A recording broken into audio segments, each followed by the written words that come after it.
and get started today. My name is Dana Parsons. I'm the Director of Grants and Professional Development here at the Maryland State Arts Council, and we are so excited that you've decided to join us this afternoon for an Envision offering. So Envision is a professional development virtual series that started really in March in response to the current state of emergency. And so the purpose of the series is really to focus on possibilities ahead, to see the silver linings, to know that there is a light at the end of the tunnel, kind of rather than sticking in the mud or in the weeds of what we could be experiencing, and rather to just kind of work through those obstacles to envision the possibilities that could be ahead. And this series was a direct result of the governor's task force that was the Maryland Art Force, really, the part of it at the Maryland State Arts Council that allowed several initiatives to emerge in order to allow artists and arts organizations for us to support them during this extraordinary time.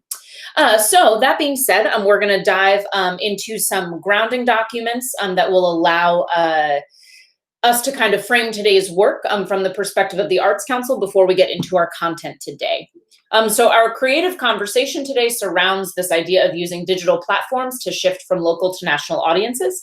And so we'll be able to have our Maryland Traditions team dive into a specific case study for us. We're very excited for that and for our special guests. Next slide, please, Ryan. So if you've never used Google Meeting before, just a brief word about that. You can hop onto the next slide. If you're speaking at any time to mute or resume your audio, you'll hit the mute button on the bottom left of center. And if you're calling in, that button to mute and unmute is *6. Similarly with your video, to pause and resume your video, you'll hit the video button on the bottom right of center. We ask that you remain muted unless you're speaking. In the upper right-hand corner of your screen, you'll find the tab for the chat box. I'll be monitoring the chat box throughout today, so feel free to communicate via the chat box if that is an easier way for you. Just know that all chat messages will be displayed for everyone, for all of the attendees. And the tab for the chat box is that square with the 3 lines in it. You can turn captions on in the bottom right of the screen by clicking the button Turn on Captions. Just know that they are sometimes accurate and sometimes not, according to Google. So just keep that in mind. And the live captioning will differentiate which attendee is speaking. To leave the meeting at any time, you can press the phone icon at the bottom center of the screen. So just a couple of grounding documents to begin to frame our work from the perspective of the Maryland State Arts Council, and then we'll dive into the content. In alignment with best practices for accessibility, I'll now read these 3 slides aloud. Our equity and justice statement. The Maryland State Arts Council celebrates our state's diversity and promotes the role of the arts to connect people, bridge our differences, and inspire an appreciation of our shared humanity. Because the arts have the power to transform individuals and communities, MSAC is committed to advancing diversity, equity, and inclusion in all aspects of our organization and across all the communities of our state, and in supporting our partners in modeling the same commitment. Our vision statement. The Maryland State Arts Council plays an essential role ensuring every person has access to the transformative power of the arts, and mission.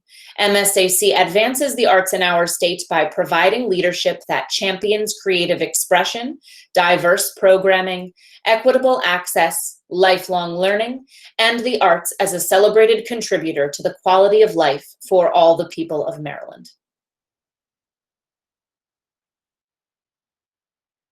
We have 5 strategic goals that have come out of our strategic plan and surround that mission and vision: to increase participation, provide intentional support, build capacity, leverage connections, and bolster Maryland arts. Our work today in this series really focuses on goals 1, 2, 4, and 5. And finally, we embrace these creative meeting actions anytime we enter into a collaborative space at MSAC to celebrate being in the space with other creative people, to engage with everyone's presence as a gift, acknowledge that together we know a lot, Enter the conversation with curiosity and inquiry. Share your idea and trust that it will be heard. Use I statements. Focus your language on the task at hand. Hold one another accountable with care. Apply yes and. I hear your idea and I'm going to add to it. And to balance speaking and listening. And just a note that today's offering is being recorded, both audio and visual. So that is happening, and I'll also be scribing notes as we move throughout the session. So without further ado, I'll pass it over to Chad Buterbaugh, our state folklorist, who will introduce our special guests. Chad? Thank you so much, Dana. We really appreciate the facilitation that you do for this series, and thank you all so much for taking some time this afternoon. My job, Chad Buterbaugh is my name. My job is state folklorist with the Maryland State Arts Council, and we support the traditional arts across the state through direct grants to artists and to organizations. We define the traditional arts as community-based living cultural traditions handed down by example or word of mouth. Next slide, please.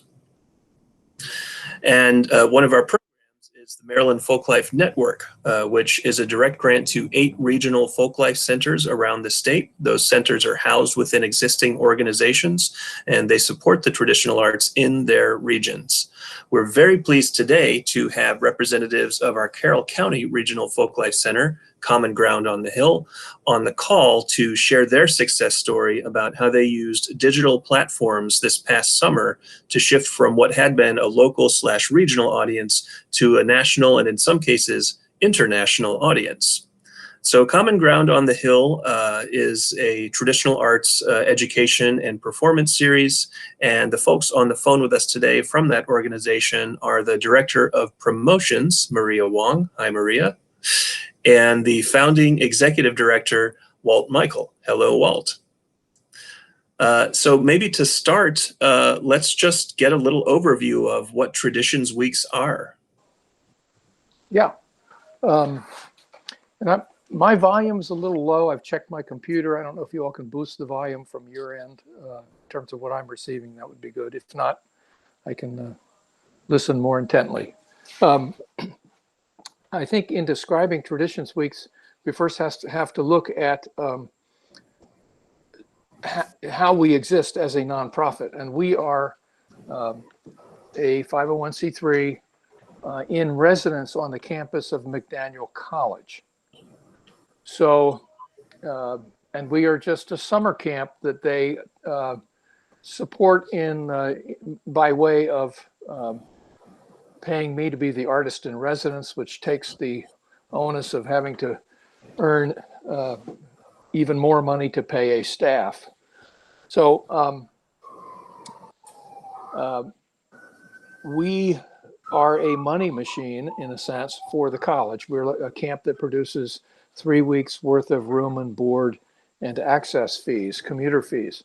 And that brings the college a significant amount of money. So when we looked at last summer from the March window and thought, how are we going to do this? The first thing that popped into my mind is, can we still maintain this relationship with the college even though we're not bringing them many resources or earnings? The one thing that we could continue to do is bring them fees, education fees, for the people who are enrolled in Common Ground Traditions Weeks, earning graduate credits. So that we were able to keep in place, and a cadre of public school teachers from not only Carroll County, but now a widened group of teachers, or world of teachers, were taking Common Ground for credit and bringing some money to the college coffers. So our relationship was firm there. We were still being of benefit to the college. That was my first concern. So Traditions Weeks is 3 separate weeks of learning traditions related materials or curriculum, including music, dance, film, drama, art, and we have a very active lecture format. And the concept is to have artists teach their traditional arts and be in the midst of conversations about who we are as a community, a small community, a larger community, and talk about how the arts can bring a focus into our lives that's productive and that is in some ways perhaps a change agent for a world that needs to hear some good stuff. And what we believe is that the arts are a vehicle for better understanding, that artists have a huge spectrum of experience that many people do not. Artists, for example, look to my own career as a musician, I've played for coal miners and I've played for coal barons, and I know them all. You know, I've played at the White House and I've played at some of the worst bars in the world. And so I hear and see, experience a wide spectrum. And that's true of many, many, many artists, whether they're visual artists or whatever. We're sort of on the ground. So we can bring that experience into the conversations we have.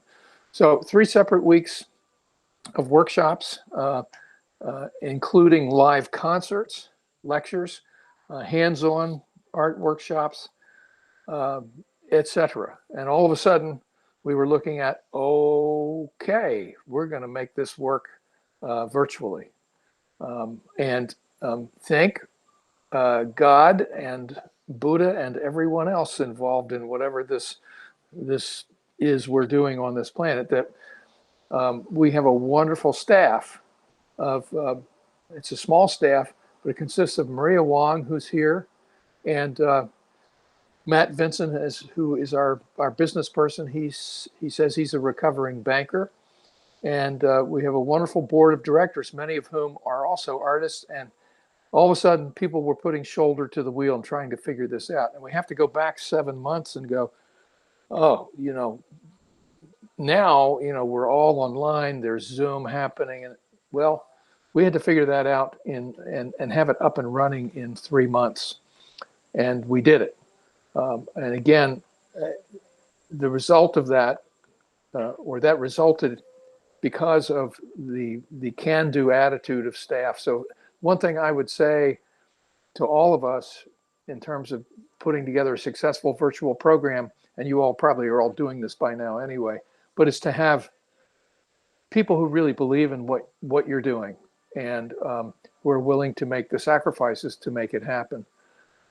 And what we found is that we got a lot more input from people than we had in the past, because it's easier to do. It's easier to be online, and people can jump into the fray. So I hope that's not too long an explanation, but that's what no, it's good. Let's Let's actually hop to the next slide there, please, Ryan. And I hear you, as we all hear you, Walt, about kind of looking down the barrel of this virtualization of everything. And I'd like to go to Maria for a couple of seconds, and if you could just talk about how important optimism and commitment was in those early days to developing the spirit that Walt was talking about being able to do this. Sure. We were in an interesting position because we had just completed our catalog for the summer. So that was hundreds of programs that were going to be happening over this 3-week period. It had just come back from the printer, so it was in the mail and getting in people's hands. And the very day that Walt went to pick up our office copies of the catalog, 4,000 copies of the catalog to come to our office, that was when everything shut down. So we were just it was like an explosion, you know, that happened to us, and we had to regroup really quickly. So probably the very day that we heard everything was shutting down, we started to talk to each other and figure out how to regroup. We had to go through a bit of a grieving period because we had worked so hard to get the summer up. But once we got over that and we started talking to each other, we all realized that we felt really strongly about keeping things together, about continuing with the program. We had put so much work into it, and we were really excited about the program. And when we started thinking about the instructors that we were bringing in, we started thinking, well, you know, if we could switch to a virtual program, do we think that people could do it? That they could teach it? And do we think people would come? And the more we started thinking about it, the more we felt like, you know, people, the situation is so, so difficult right now. People not being able to see each other and being afraid to go out. And we thought, well, this is a way for people to continue to connect. We wanted to continue to have that interpersonal connection going on. So we all felt strongly that we could make that happen. But as Walt was starting to say, and I think I'll let him continue, it really, the process started with Walt going to the board and getting the buy-in. Once we all in the office felt like, we can do this. We don't know how, but we're going to make it happen. So Walt, you want to talk about the board?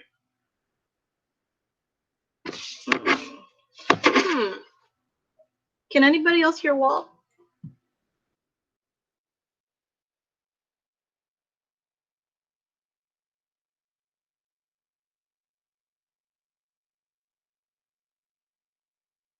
Okay, well, I guess I'll have to take over since something's going wrong with Walt's sound. Basically what happened is after we in the office had all talked and given each other pep talks and come to the conclusion we wanted to make it happen, then Walt thought the best way to move forward was to get the buy-in from the board. So he went to specific people that were heavily involved and he talked to them and got their ideas. And from there, he went to the complete board and got the buy-in. How that worked out for us is that as we were starting to do research and make the plan for switching to the summer, we had a number of members of the board who were really hands-on and able to help us going through that research. Walt, are you back? You want to pick up? Can you hear me now? Yes. Yeah. All I wanted to say was that while we were planning virtual, we were also planning to be there in person because we didn't, you know, the pandemic was sort of taking on definition, and the college was still hoping to have us there. So we were planning virtually, I shouldn't use that word, we were planning for both ways of presenting. So, I mean, it was an enormous task. And it wasn't until, mid-May that we finally made the decision we cannot be there. While still getting pressure from the school, well, we're sort of hoping you can be here. So, and frankly, we're in that same dynamic now. That's And all after that communication with the board to sort of get their buy-in and get their support, it was also necessary to think about the fact that you had this bevy of in-person volunteers who were used to being on campus and doing volunteer work who would need to be attended to as well in this transition to virtual. Maria, could you talk a little bit about that? Sure. We are very fortunate to have a volunteer coordinator who is fantastic. And so we had a lot of meetings with her to talk, as we were talking through how we thought our programs could go virtual. We were also talking with our volunteer coordinator about how we could use volunteers, because volunteers are really important to what we do. And mostly in the past, it's been very hands-on, carrying things and helping instructors set things up and so on. Well, when you go virtual, all of that goes away. But as we started thinking about it, because so many of our instructors were not used to being online at all, we thought, well, the volunteers might be able to help smooth that transition. And the really interesting thing that happened is that once we started the classes going, we discovered that all of the things that we thought we were going to need didn't actually turn out to be the things that we needed. What we needed was people who could open up the virtual classrooms, people who could keep track of the students coming in and out of the classrooms. And unexpectedly, the volunteers were really helpful in keeping our instructors kind of on course, because the transition for the instructors over to the online platform is so different that a lot of them got into sort of lecture mode. And it was important to have the volunteer who sort of dragged them back and say, can you go over that again? Show us how you did this. Show us how you do this type of thing. Can we go over that again? And that was something that was important that we hadn't anticipated needing. because most of the students felt like they had to be on mute and they didn't have, a lot of interaction that way. They felt like they couldn't talk so much to the instructor. So it was a completely different way of looking at volunteering. And the skills that the volunteers need was completely different. So we had to train them up for that in order to make sure that everybody was on the same page. Go to the next slide, please, Ryan. Of course, Maria, the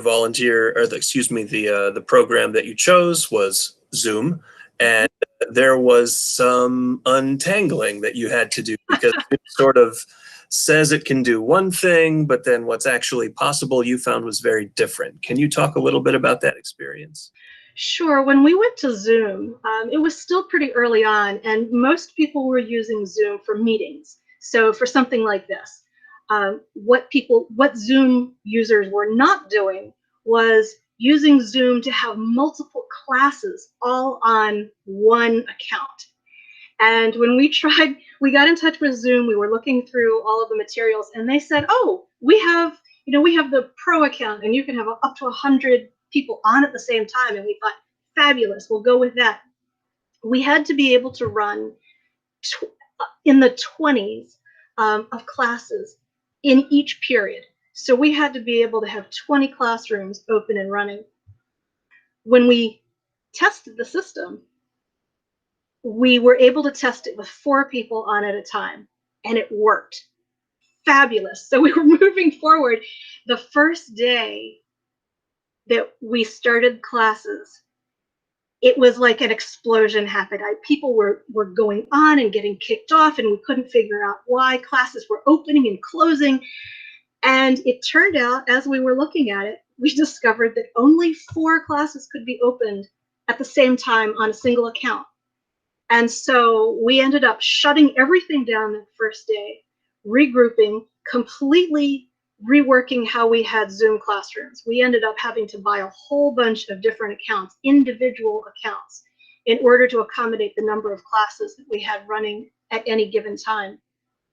And that's how we made it work. By day 2, we had everybody back on board and we were up and running. We were also lucky that a number of instructors had personal Zoom accounts. And so they just transferred their students to their personal accounts. And between that and the additional accounts that we purchased, we were able to get everything going. And at that point, it worked really well for the remainder of the 3 weeks. I mean, by the time we hit the 3rd week, we were kind of cruising, and we felt like, oh, we could just do this forever because it's working so well. Can we go to the next slide, please, Ryan? Maria, I know that very early on, once you sort of ironed out the wrinkles, you very quickly then developed a protocol because you were sort of dealing with a situation where people thought they knew Zoom, who were good at teaching or being in this world, but that wasn't quite enough. Common Ground had to provide some real documentation to help along. Can you talk about the importance of that documentation? Sure. One of the things that happened, as Chad was saying, we had a lot of instructors who already had Zoom accounts. And so they thought that they knew how to use Zoom. We had a lot of people who had been on Zoom calls, and so they thought they knew how to use Zoom. And unfortunately, Zoom is a little more tricky to use in that kind of setting than people think. And so we had things happening like instructors would go in, they would start a new meeting, and then they would be in the new meeting and their students would be trying to come in and they couldn't find the instructor because they were in 2 different places. So as we were working through this, we started to come up with some protocols, very specific step-by-step instructions that if everybody followed the instructions, everybody would get where they needed to go.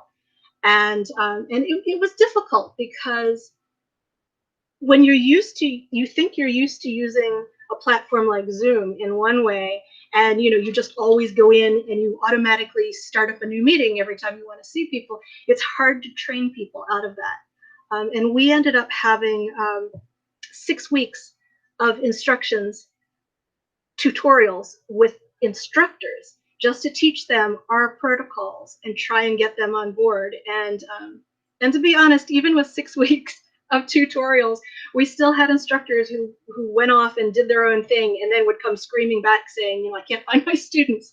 Or we would have students calling us saying they couldn't find their instructors.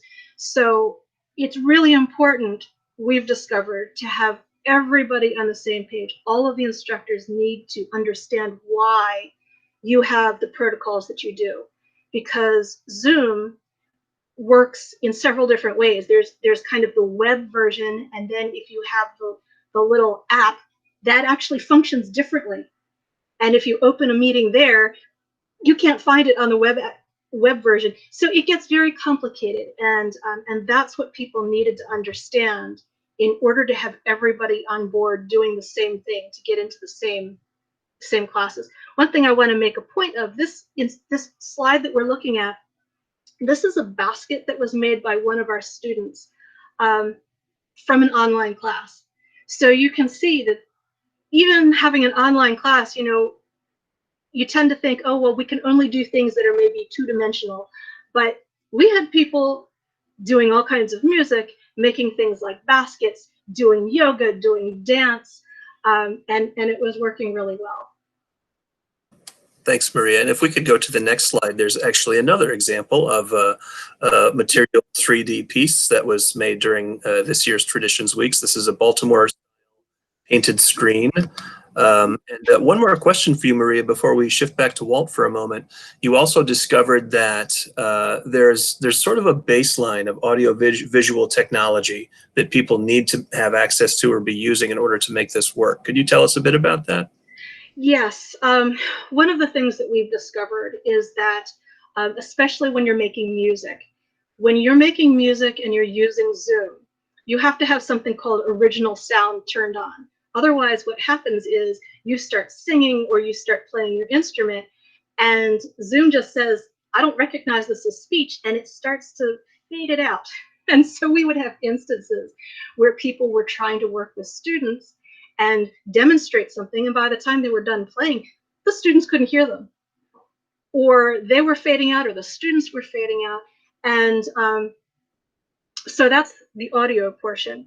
For the visual portion, what we found worked well for a lot of people was to have multiple cameras attached to the account so that people could see what they were doing with their hands, where they could focus in on the project, as well as have a camera on their face. So if you can have multiple cameras, it works really well. It's also important because when you only rely on the camera and the microphone from your laptop, or in some cases even a cell phone, the quality can be pretty poor. And when you think about it, we're putting on programs, any of us, all of us who are here today, we're putting on programs for the public, and we want it to meet a certain standard. We want things to look professional as much as we can, even on a Zoom platform. And part of that is presenting a product that your users can see and hear. So it is important to make sure that people have good cameras and a good microphone. And they're not, you can find them online, they're not terribly expensive.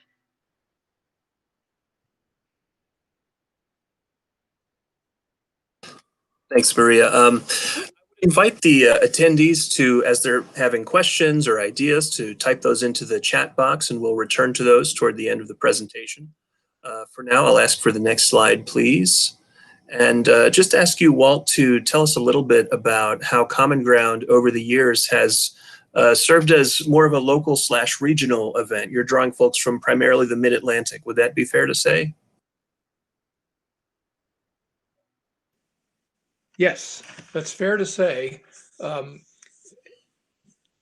at the same time, well, what I believe is that wherever you go, there you are, and that every musician and artist has to live somewhere.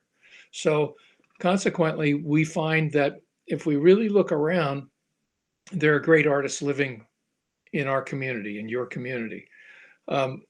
And a great way to shed light on that is to bring artists who are perhaps nationally, regionally, or internationally known, and have them come and sort of help fertilize, the sandbox that we're playing in.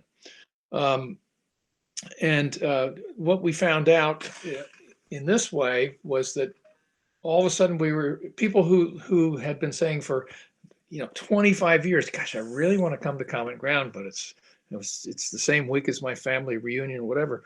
All of a sudden there were people attending who had not attended before. We had some people from Scotland, and we also run a couple of festivals, and our Deer Creek Fiddlers Convention became really an international event rather than an ill-attended community event. So there was some golden lining to all of this.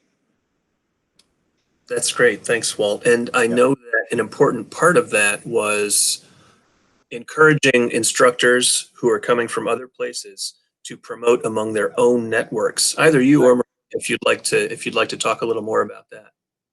Yeah, well, I think in general, it's interesting. Artists who come to work in a week-long workshop are reticent and hesitant in normal days to spend a lot of time helping to promote that, because they're doing about 40 of those a year. So they just sort of go their way and don't necessarily do a lot of promotion. In this instance, because we knew that the audience was going to change and that we were really sort of up against it, people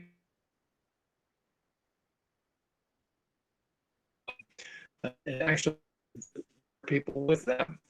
And so that was an interesting dynamic that took, and we asked them to use their social networking.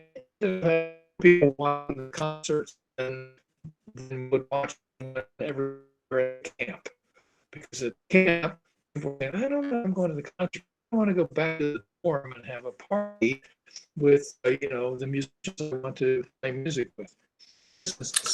Well, we're getting a little bit of feedback and interruption, so I might turn it over to Maria for a few. Okay. Now. Sorry about that. Sure. One of the points I think that Walt is making was that he was starting to talk about how instructors normally feel a little reticent about going to their own base when they're coming to our camp. And this summer, what we found was that people had amazing success when they were pushing to their own community. So for instance, we had some musicians coming over from Scotland who were going to be teaching with us this summer, and we thought it's going to be really hard for them to get anybody to take their classes because they're in Scotland. Well, what they did was they really promoted hard, and those classes were extremely successful in terms of numbers. Not just people from Scotland who were taking the class, but a lot of people in the US across the nation. And when people started doing that, everybody who did that across the board got a boost in the numbers of people who were taking their classes. It was something that really, in some ways, it was unexpected, because we just had no idea that people would be that interested in taking classes the way everything was going. But we wound up having people taking classes, from the West Coast. They were waking up at 6 o'clock in the morning so that they could take a hammer dulcimer class with Ken Kolodner with us. And we had somebody from Israel who wanted to take classes. So she was, up until all hours of the night taking classes with us. So having that promotion really enabled us to reach all across the country, and even to other nations. It was kind of remarkable. Thanks, Maria. If we could go to the next slide, please. And I know that in addition to having these international audiences, or maybe because of having these international audiences, you also saw the rise of, I guess I might call it partial attendance. It's not an all or nothing proposition where you have to come to Carroll County and stay for 3 weeks, but you can kind of duck in and out. Could you talk a little bit about navigating that new element?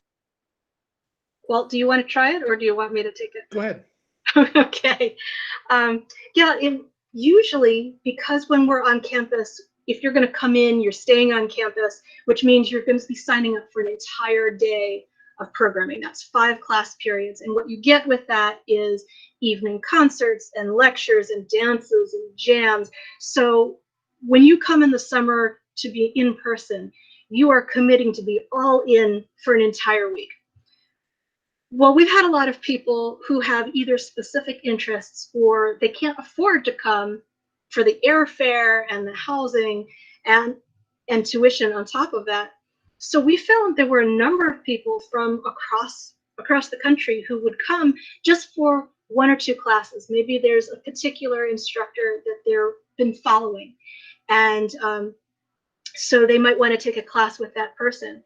And we had people who said to us, you know, this is great because I can take a class and yet not have to take off an entire day of work, because I'll take my class, I'll do some fiddling, and then I'll be able to get the rest of the work done. So we have people who were taking classes with us that in the past wouldn't even have been able to consider it because they couldn't take off that amount of time or they couldn't afford the overall cost. So part-time classes really really grew for us. Thanks, Maria. Let's go to the next slide. Maybe in the interest of time, oh no, we're in the right place. Okay. So this happened. You had some challenges. You met the challenges. You did a lot of tech troubleshooting. You did a lot of reorientation. And you are interested now in maintaining virtual programming as a regular part of Common Ground on the Hill. Could you talk about how you came to that decision? Walt, would you like to take that one? Can you hear me okay? Mm-hmm. Yeah. I think what happened was that we saw that there were elements to what we do that changed, and new things happened. For instance, we were able to archive our concerts and our lectures so that people could revisit them, which made it so that people didn't have to be there in real time, and they could, if they had life interruptions, it could all work out. And we thought, well, this is really great. Plus, we had already, in our application to become a Folklife Center, we were already geared up to begin developing a robust YouTube channel. So I know that where our thinking is now, that even if the pandemic goes completely away, we are still going to do virtual programming because it opens it up to a much broader audience. And I don't think that will change. And I think we all have heard the word that it's a changed world now. So I think we're prepared to do what we need to do. You'll never be able to replace people being in a room together. But you can make the room a little bigger, and it's sort of like going to one of those great concerts where you get the upfront seats or you get this the lawn seats. I think of virtual as being the lawn seats. That's a nice metaphor. And you've agreed to talk a little bit about the fiscal outcome of this summer's virtual programming. You actually ended up a little bit ahead. It's interesting. Well, we didn't have to pay for room and board for over 200 instructors, and we had no commuter fees. So the downside of that is that the college didn't get that money that they usually get, that they're used to getting. But financially, with the help of the Arts Council, of course, I can't say enough great things about the Maryland State Arts Council. We're really lucky to be living in this state. I have friends that are artists in Virginia, and it's a nightmare there for them. They don't have a responsive arts council, or one that has any boxing gloves to work with. But we ended up in good shape because our expenses were not as great, and also I have to say that there were instructors who donated their talents. That was a great thing, and we ended up really. We didn't have a festival, which usually is a drain on our finances. So we ended up in at least as good shape as we always are at the end of our financial run. Yeah. That's great to hear. If we could go to the next slide, please. And I wonder, Maria, if you could talk just a little bit about the feedback process. You pretty quickly went toward the folks who participated this summer to see what it was like for them and what they might like to change. Yes, as soon as our classes were underway, we actually set up a feedback process so that every student by the end of the week could just fill out a simple form online and give us feedback on how everything went. So we got good feedback from a large percentage of our students. And we actually continued that just recently. We put out another questionnaire to everybody asking how they would like us to move forward, what kind of classes, online versus in person. And so we're trying to really maintain a consistent conversation with our community to find out how people thought things went and what they would like to see in the future. We were really pleased that people, I can't think of anybody who gave us a really negative review because people were so hungry to be with other people, and even where there were glitches, people were very forgiving because we were all trying to learn these new systems at the same time. So our students were learning, our instructors were learning, we were all in it together, and so in a lot of ways that came back to us in the feedback, that people really felt like we were all pulling in the same direction, which was wonderful. Thanks, Maria. If we go to the next slide, please. We are at the place for a little bit of talk back. I'd love to read a few questions out of the chat box that we've gotten over the past 43 minutes approximately. And Maria, Walt, whoever wants to answer as I read these out, please go for it. From Jamie Sims, we have the question, what's the best way you found to manage music playing on Zoom to get the sound? Yeah, playing music on Zoom is really hard because only one person can play at a time.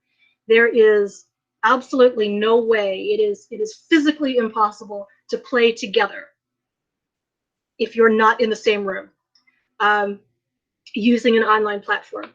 And the best way that we found is to have our musician, our instructor, playing and everybody else on mute so they could hear him or her playing and they could play along, but they can't both have their audio on at the same time. The other thing is just technical. When we're using Zoom, we have to make sure that everybody has the original sound setting turned on. And I spoke a little bit about that before. What it does is it presents the sound as it's coming out. It doesn't try and filter out any background noise or anything like that, because when Zoom is taking in music, it assumes that it's a background noise and it will start to fade it out. So those are the two things that worked for us. Yeah, I think that, playing music together is very, very difficult.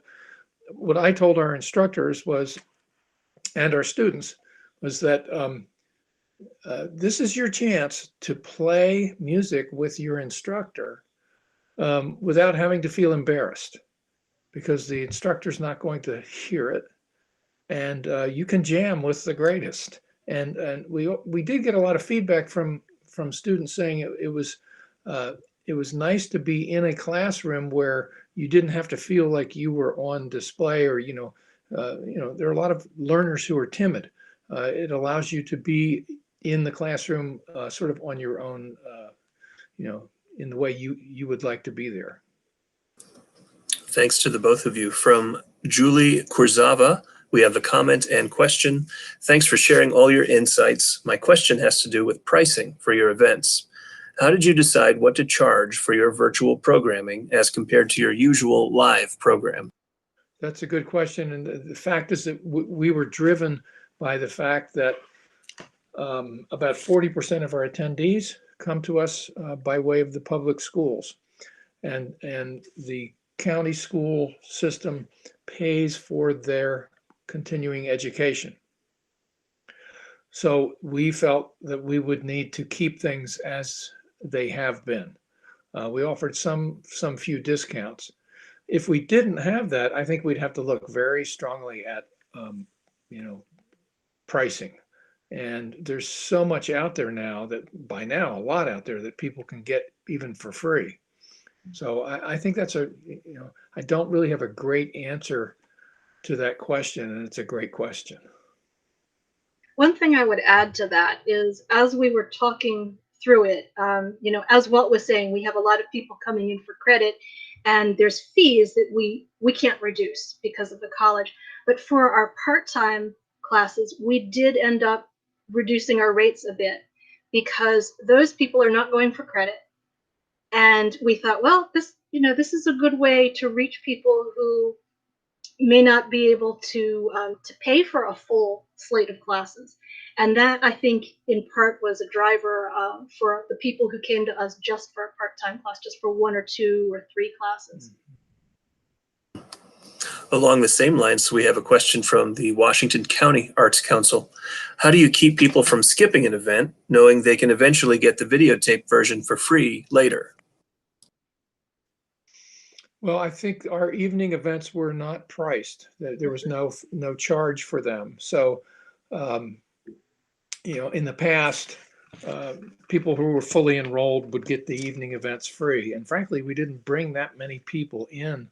Not that many people would come in for the evening events and pay for them. So we made them free to get rid of that dynamic. Yeah, and the classes themselves were synchronous classes. So if you missed a class, you weren't going to catch it on YouTube or something like that. They were not recorded. They were in-person live events, and we really didn't have a problem with people signing up for classes and then just not showing. Mm-hmm. I'm inviting the attendees to continue putting questions into the chat box. We have had a few people. Here we have a question from Susan Meeks Versteeg, who asks, has anyone offered programming but encouraged donations? How effective was that? I'm not quite sure I understand the question.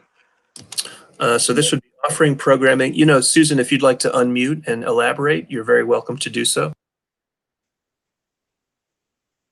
Free program. Oh, I see. So she's talking, I think, about using tip jars and things like that. That's really common among the musicians right now, that a lot of them are putting on concerts, online concerts, and then they put their information for things like a tip jar, PayPal or Venmo, and saying to people, if you want to support me, go ahead and use something like the tip jar. We have not yet tried that with any of our programming. And we're looking now at our concert series and trying to figure out how we're going to make that work. We do know of instances where people have run concerts and they've had a very low ticketing price. So, $10, $15, something like that. But a lot of the ones that are doing that are really large organizations and not ones of our size. So we haven't really come to a good conclusion about the best way to do something like that. And we have a comment from, or perhaps sort of a question from Shlomet Cooper, perhaps including a suggested donation instead of a cost along the same line. Brinna Schindel is asking, how will you integrate virtual offerings with future in-person offerings? That's a really great question. How will we, if we have an in-person week, do we also offer virtual opportunities during that same time? That, in my mind right now, that seems like really difficult. It's one of those things where either you're here or you're not. And if you want to do virtual, maybe another week is better for you. We haven't figured all that out yet. And we have a board meeting coming up where we're going to throw some of those programmatic questions their way. But I think that's maybe the ultimate question before all of us now is, how are we going to, in this changed world, how are we going to offer what we do so that it's healthy? And there are going to be people 2 years from now still don't want to go outside. And one thing I would add to that is a lot of our constituents, our community, are public school teachers. And as the demand has come to them to be teaching both live and hybrid classes, they're coming back to us and saying, this is my experience as a public school teacher. It's really, really hard and practically impossible to teach at the same time online classes and in person in the same session. And so we're listening to what their experience is, because they're living what, what we're considering as a possibility. And so, we're relying on that experience from people who are doing it right now. And one thing that I frankly have been impressed by with the Common Ground team is that, there's perhaps a sense that there's a magic bullet. Once we figure out what to do and virtualizing our programming, we'll do that thing and then everything will be great. But on your team, it was just sort of starting with optimism and then doing trial and error while the programming was unfolding and taking place, even if that optimism was tested over the production process. I guess, I don't know, maybe it's a question about morale. How did you sort of help support one another through this whole ordeal? We have a saying in the office. It's a question that we get asked by attendees who don't really understand how much work goes into all this. And that question is, what do you all do the rest of the year? So whenever something, some new thing came around the corner at us and we had to put shoulder to the wheel again, we would just say, what do you do the rest of the year? We're really lucky to have a good team of people who like each other. And I think that's, from, a leadership point, which all of us are in here, bringing people in and seeking their opinions and seeing things as, this is a team that needs to succeed is the way to go. We've become closer. It's interesting. We've all become closer because we're actually seeing each other more on these screens. So I don't know. We're just lucky, I think. Yeah, I think the other thing I would add to that is that we as office staff are really close and we work so well together. In addition to that, I think we're really lucky to have a board that is willing to help out. And so we had some specific members of the board who really were right in there with everything that was going on and helping support us. And when things were difficult, they were giving us pep talks or trying to help us figure out how to make it work, doing research for us. So we weren't alone. It really was important, I think, that we were supporting each other and the board was also supporting us at the same time. Yeah, and the other thing I would suggest is that if you don't have a person in your organization who is who's technologically astute, get one. And I think the younger the person is that you're searching for, the better off you'll be, because as we all know, young people are much more astute with technology and willing to help. So we have one person who's actually isn't that young, but who's just really great at this, a board member, and he was our go-to person in terms of getting these kinds of technical issues resolved. I think we have time for one more question, and one has just come in from the Washington County Arts Council. Compared to in-person classes, what are the differences in time needed to prepare and execute? In other words, which one takes more time in preparation, in-person or virtual?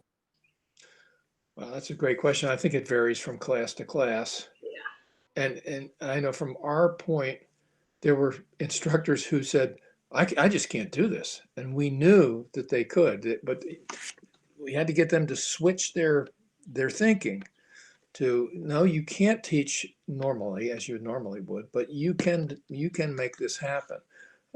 Pretend it's an online lesson, because that's exactly what it is. It's in real time, but it's online. I don't know, Maria, what's your thinking about that? Yeah, I agree with that. If you're putting all of your programming online, I think it is important, as we were saying before, to have training sessions for all of your instructors, so that everybody's on the same track. Because that was where a lot of people had the most difficulty. In terms of preparation for the class itself, some of the feedback that I got from instructors, it really depended on what kind of class they were teaching. And the ones who had the most difficulty making that switch over was our visual artists. Most of our musicians were already used to teaching individual classes online, so it wasn't that big of a jump for them. But for the visual artists, they had to start thinking in terms of, what do I do with my hands? And how do I show this specific skill and be able to zoom in on that? So that was something that they had to put more thought into, as well as more thought into what kinds of materials students were going to need to do the projects and learn how to do things. So that's where there's more effort needed. Thank you. And for additional questions or wanting to connect with Maria or Walt or Matt, the third member of their leadership team, I'd encourage folks to visit commongroundonthehill.org. You can also connect with them through us at the Arts Council. But let's just take a moment to give some gratitude to Walt and Maria for spending time with us this afternoon. Thank them for their time and their energy. Congratulate them on their successful program this summer. Here's to many more. With that, I'll close the content portion of the webinar to turn it back over to Dana to close us out. Thanks, Chad. And thank you, Walt and Maria. What a rich conversation. We're hearing from so many organizations that seat around the table and what it feels like to, work through these problems over and over again. So your insight has been invaluable. I placed a feedback form link right in the chat box. If participants wouldn't mind taking a moment to fill out the feedback form, it takes about a minute. And most importantly, it informs us about how we can continue to support you, especially during this time of frequent flexibility and pivoting, to use the word of the year. So we're interested in your feedback there. And of course, if you, as Chad just said, please feel free to connect with us at MSAC as you have more ideas about how we can support you. We are here to talk with you, and it is our favorite part. Thanks, everyone, for joining us. And again, we so appreciate our guests, and have a wonderful afternoon. Bye-bye.